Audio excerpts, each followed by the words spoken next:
पहले तो सर बताएं कि कुरम की मौजूदा सूरत हाल पर क्या अपडेट्स हैं, क्या कोई अमन अभी तक कायम हो पाया है?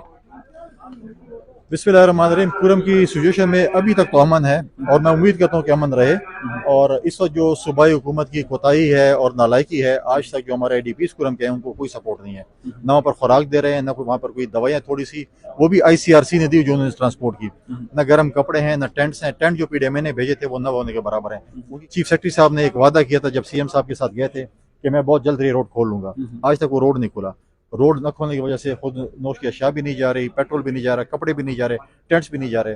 तो लोग इस वक्त जो इस सूरत में है और सूबाई हुकूमत ने उनको बिल्कुल ही, मैं समझता हूँ कि बिल्कुल साइड पर रखा हुआ है। और सर आपने जिक्र किया कि इस वक्त केपी में 2 CM काम कर रहे हैं, तो दूसरा CM कौन है?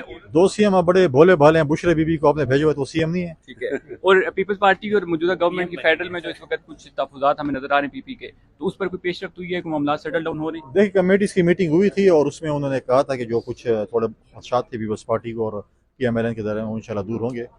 बातचीत के जरिए मसाइल हल होते हैं। अब जो हमारे जो हुकूमतें होती हैं जिसमें इतिहाद होते हैं, इतिहाद में ये चीज़ें चलती रहती हैं। कभी फासले बढ़ते हैं, कभी कम होते हैं और कम्युनिकेशन गैप नहीं होना चाहिए। तो इंशाल्लाह मैं समझता हूँ कि मसले हल होंगे। बहुत शुक्रिया।